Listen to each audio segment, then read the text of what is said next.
Il est midi, mesdames et messieurs, bonjour. Merci de nous rejoindre pour cette nouvelle édition à la une de l'actualité. Dans la bande de Gaza, la famine et les bombardements resserrent l'étau sur les plus vulnérables. Les personnes âgées privées de soins et de nourriture tentent de survivre dans des hôpitaux à bout de souffle. Les détails dans un instant dans le reportage de notre correspondant sur place.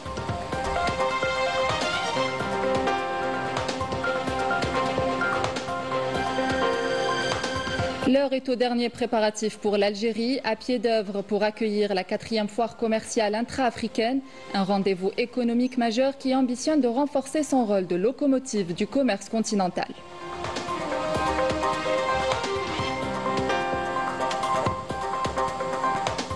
Les travaux de l'université d'été des cadres du Front Polisario se poursuivent, des rencontres consacrées notamment à l'analyse de la conjoncture politique du Sahara occidental et aux enjeux géopolitiques liés à l'exploitation des ressources naturelles sahraouies.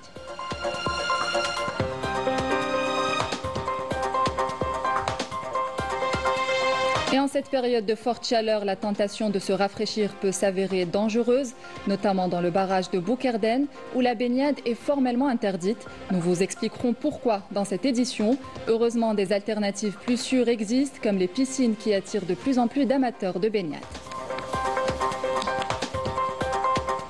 Bienvenue à tous. Représentant le président de la République Abdelmajid Tebboune, le ministre des Moudjahidines et des ayants droit, Laïd Rbiga, a pris part aux célébrations officielles du bicentenaire de l'indépendance de la Bolivie qui se sont déroulées à Sucre. À cette occasion, le ministre des Moudjahidines et des ayants droit a transmis les salutations fraternelles du président de la République Abdelmajid Tebboune à son homologue bolivien Luis Arce et lui a adressé ses félicitations à l'occasion de cette fête nationale. La rencontre a permis de mettre en exergue les valeurs historiques communes entre les peuples algériens et boliviens, unis par des liens d'amitié et de solidarité.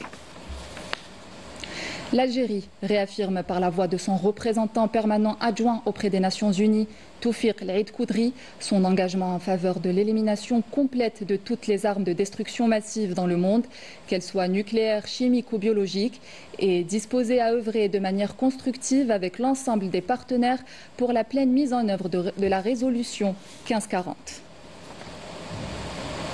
Et dans la bande de Gaza, la famine frappe de plein fouet une population déjà contrainte au déplacement forcé et prise en étau entre la faim et l'intensification des bombardements. Des milliers de civils tentent de survivre dans des zones toujours plus restreintes. Dans les quelques hôpitaux encore en service, la situation est tout aussi dramatique. Les personnes âgées, épuisées, souffrent de malnutrition sévère, faute de soins, de nourriture et d'eau. Des scènes insoutenables qui témoignent d'une crise humanitaire sans précédent. Wissam Abou Zaid et Badia Amarni. Les séquelles des crimes de guerre perpétrés à Gaza sont visibles à l'hôpital El-Wafa pour personnes âgées. Ces hommes et ces femmes souffrent de malnutrition et de la pénurie des médicaments, tout comme les citoyens palestiniens. Des corps frêles affaiblis, ne pouvant plus faire face à la faim. Les légumes et les fruits sont absents des étals des marchés. Pas de viande, ni de poisson, ni fromage. Aucun aliment nutritif, impactant sérieusement la santé des personnes âgées déjà vulnérables. Ces chambres minuscules servent de refuge pour ces personnes âgées qui ont fui à plusieurs reprises la guerre et ses atrocités. Ils vivent dans des conditions extrêmement difficiles, faisant face à la peur, la faim et la soif. Ils ont surtout des envies de manger mieux pour se maintenir en vie.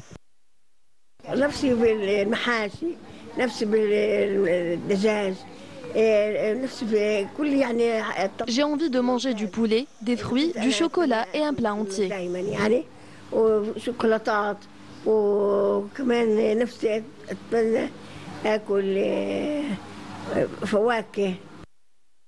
Cette vieille dame se nourrit avec du pain et un peu de légumineuses à longueur de la journée.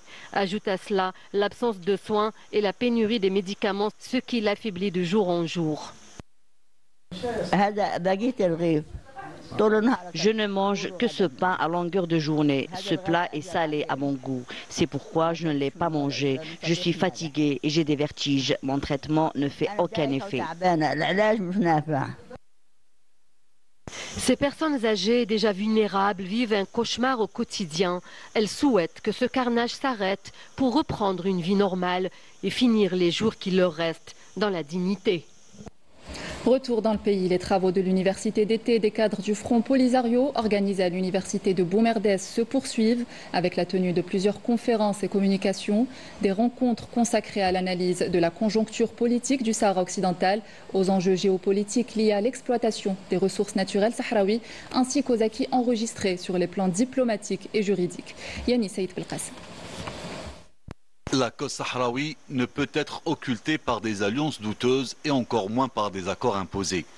N'en déplaise au régime marocain qui croyait pouvoir légitimer son occupation en pillant les ressources du Sahara occidental avec la complicité illégale d'entreprises étrangères. Le Maroc mise sur des entreprises étrangères pour couvrir le pillage du Sahara occidental. Mais la cause sahraoui reste plus forte et au-dessus de toutes les manœuvres. La vérité est là, la lutte sahraoui dépasse les frontières. Forte grâce à la détermination de son peuple, elle s'impose au sein de l'Union africaine et arrache des reconnaissances internationales, confirmant ainsi le rôle de la diplomatie comme une arme incontournable dans sa lutte. C'est une lutte portée par un peuple libre, soutenu par une diplomatie active qui renforce la République sahraoui sur la scène africaine et internationale.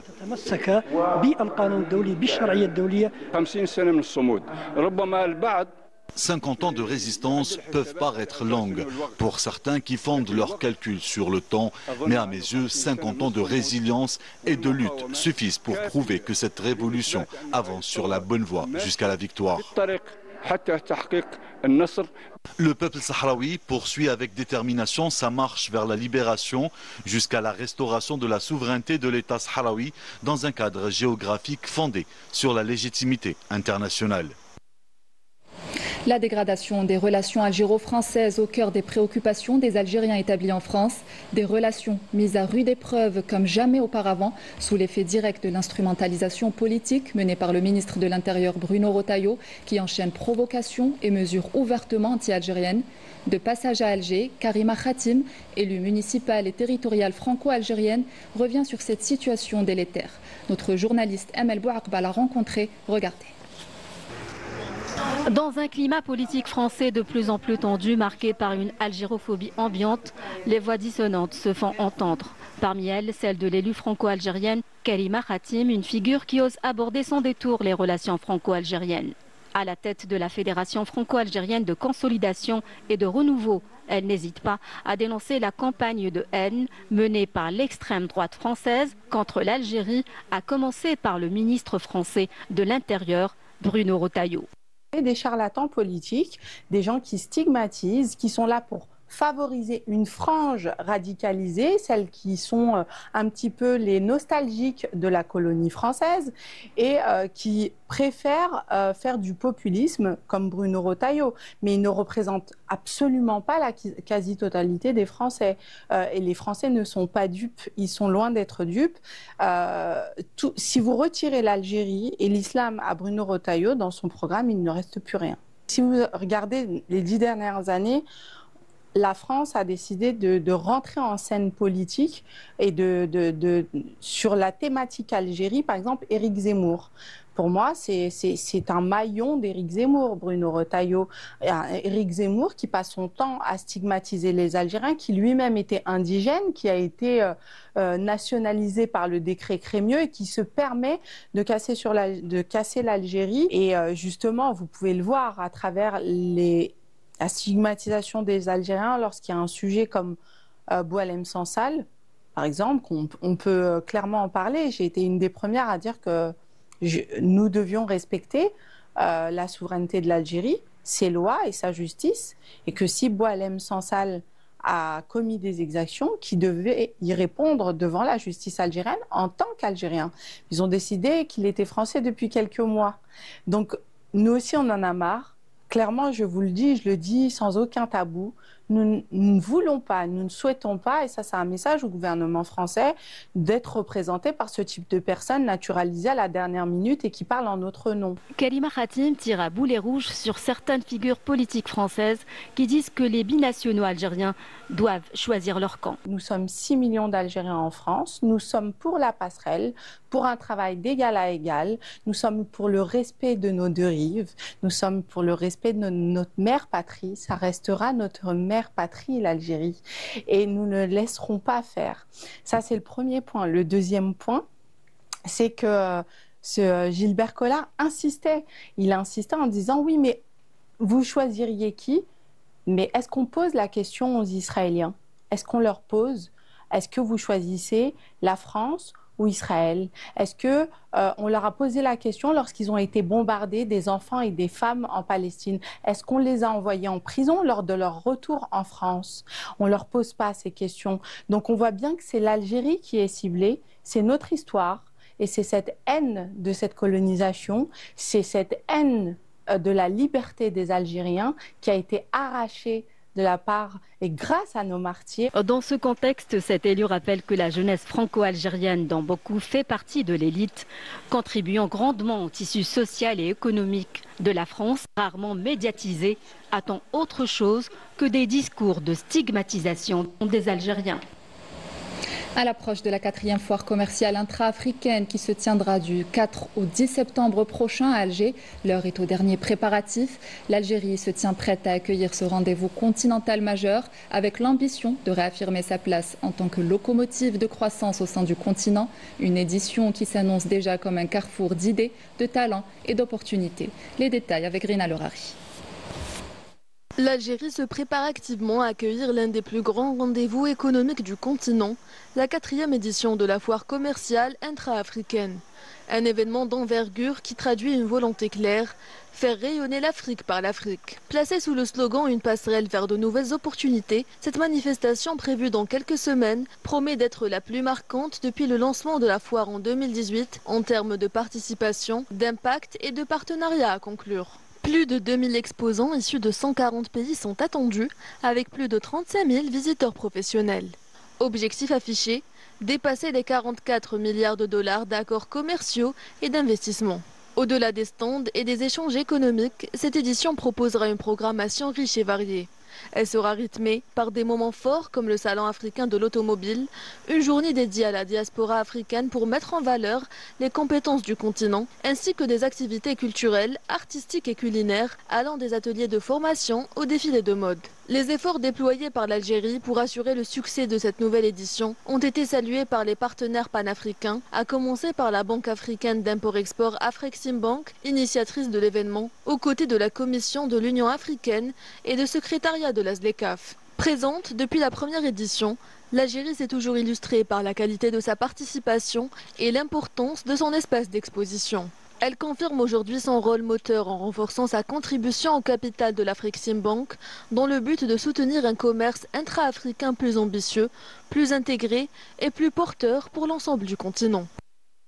Et à Pékin, les startups algériennes multiplient les visites de terrain. Cette fois, c'est le secteur des équipements médicaux et de l'intelligence artificielle qui a retenu leur attention. L'objectif est de renforcer les échanges, de développer de nouveaux partenariats technologiques. Ismahan Sultan et Malika Bellel. À la croisée de l'innovation technologique et de la coopération internationale, les startups algériennes entament une nouvelle ère d'exploration et de partenariat. Dans le cadre d'un voyage immersif en Chine, les jeunes entreprises algériennes ont eu l'opportunité de découvrir de près l'écosystème dynamique de Shenzhen, un haut lieu mondial de technologie et de la fabrication intelligente. La Chine et l'Algérie entretiennent des relations longues et très solides. Aujourd'hui, nous avons l'honneur d'accueillir un groupe de start-up algériennes. Nous espérons pouvoir servir d'exemple pour l'ensemble des start-up en Algérie. On a visité اليوم Mindray qui est une société كبيرة تاع المعدات الطبية وعملوا لنا un tour على المعدات الطبية de dernière génération. On a pu aussi développer معاهم باللي ils ont des partenaires aussi en Algérie. Nous avons découvert les équipements médicaux qu'ils ont pu développer, ainsi que les appareils qu'ils utilisent dont certains ont déjà été exportés vers des hôpitaux hôpitaux algériens. De la technologie médicale aux univers de la fabrication intelligente, la délégation des start-up algériennes a poursuivi son voyage de découverte au sein de l'entreprise e-Microbase où sont fabriqués des matériaux et équipements technologiques. Cette visite a constitué une étape importante dans la recherche des moyens permettant aux entreprises algériennes de développer leurs prototypes localement. Aujourd'hui, nous avons rencontré une entreprise chinoise qui nous a présenté son activité, ses projets en cours ainsi que ses collaborations avec les start-up basées en Chine et dans d'autres pays.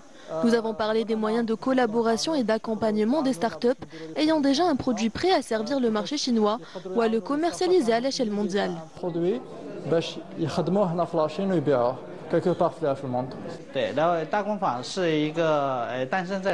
Notre service principal consiste à aider les équipes étrangères à gérer leur chaîne d'approvisionnement en matériel à Shenzhen. Les principaux produits sur lesquels nous travaillons sont les dispositifs basés sur l'intelligence artificielle et les robots intelligents.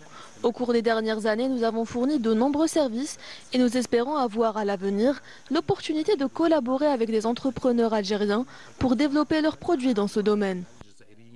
La visite effectuée dans les entreprises chinoises a offert aux participants une occasion réelle et concrète de découvrir les dernières avancées en matière d'innovation industrielle et de technologie médicale. Les modèles présentés reflètent la solidité de l'expérience chinoise dans le soutien aux start-up locales tout en inspirant les start-up algériennes à viser l'excellence et à s'associer à des partenaires solides. Et en cette période de forte chaleur, nombreux sont ceux qui cherchent un coin d'eau pour se rafraîchir, mais certains endroits peuvent s'avérer mortels. Au barrage de Boukerden à Sidi Omar, les eaux calmes cachent de véritables dangers. La baignade y est strictement interdite. Explication dans ce reportage signé Siham Kenouch. Au bout de cette route de platane, un paysage magnifique. Le barrage de Boukerden, dans la localité de Sidi Omar. La nature est belle, les eaux paraissent calmes, mais il existe un danger latent et la baignade est strictement interdite. La baignade dans les barrages est interdite en raison de plusieurs dangers liés à la sécurité des personnes. Les principaux facteurs sont des courants forts et les tourbillons à cause des lâchers d'eau, les variations de niveau d'eau, la présence des obstacles émergés, la qualité de l'eau et la pollution. Et on trouve aussi les bords des barrages non aménagés, donc ce qui complique les opérations de recherche et même l'accès aux barrages. Avec une certaine densité, l'eau est lourde et froide. Elle provoque des crampes. La nage devient très difficile. Et puis la vase qui peut tirer les personnes vers les fonds. Les eaux du barrage sont plus lourdes. Généralement, on retrouve la victime dans le même endroit où elle s'est noyée. Il n'y a pas de courant et la vase retient la victime.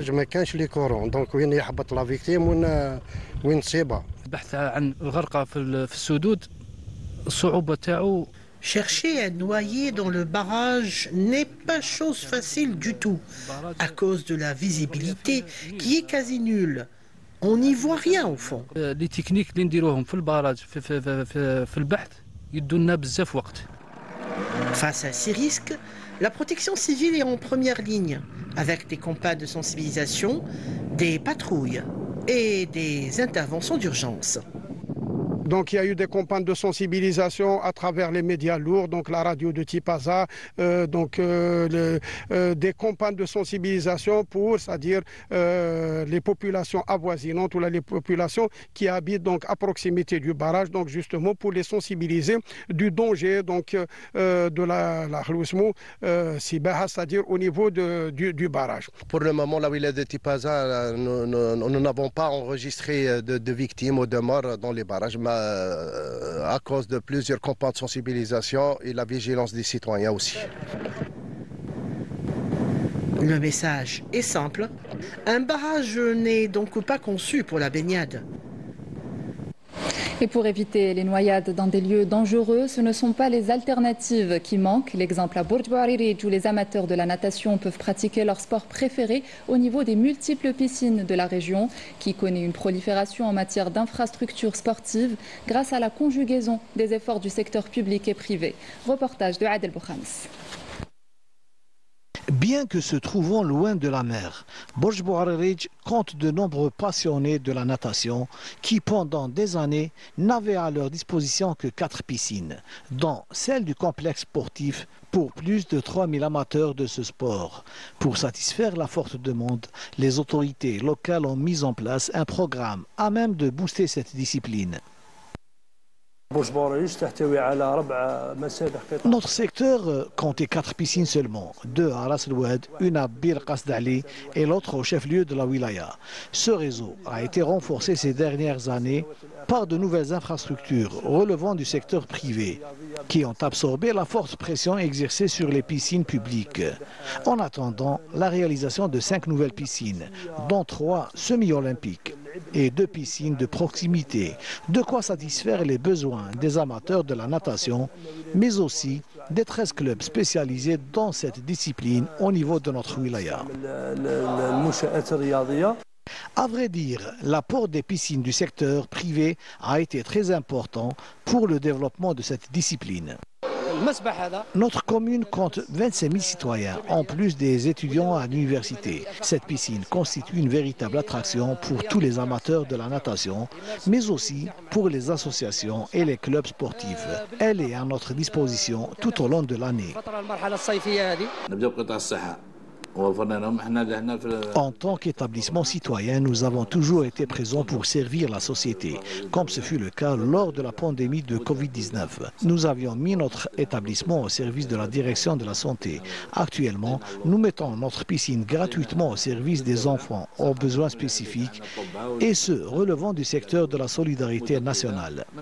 Des prix symboliques sont proposés aux enfants des crèches et des écoles tout au long de l'année. Ces piscines contribuent également à réduire le nombre des décès dus aux noyades, notamment dans les barrages et les retenues d'eau.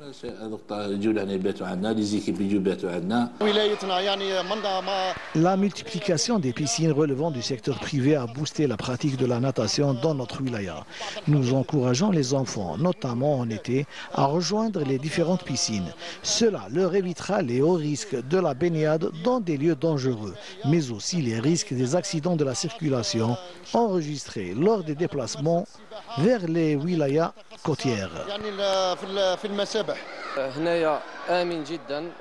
Notre collaboration tout au long de l'année avec cette piscine privée nous a permis d'assurer des leçons de natation à tous nos enfants, grâce à la présence de coachs chevronnés qui s'occupent de l'initiation des enfants à la natation dans un cadre sécurisé.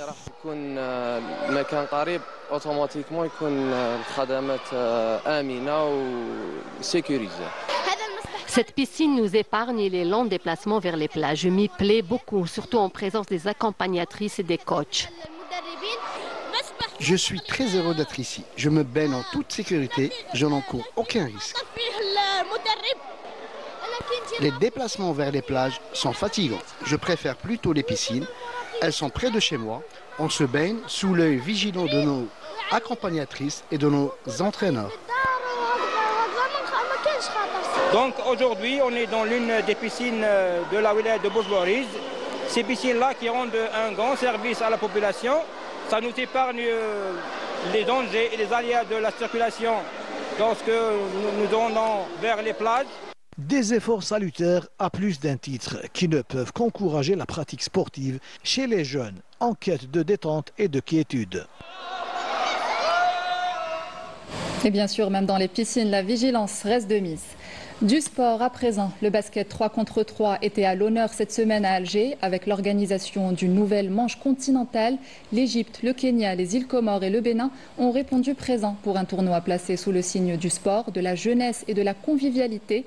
Entre compétition, animation et ambiance festive, l'événement a aussi permis aux différentes délégations de découvrir le pays. Meïssa Leboila était sur place, reportage.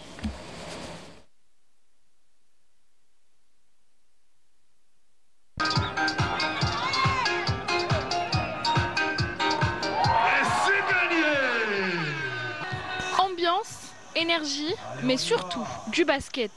Le complexe Rermoul s'est transformé en terrain de jeu à ciel ouvert pour accueillir une nouvelle manche continentale du basket 3 contre 3.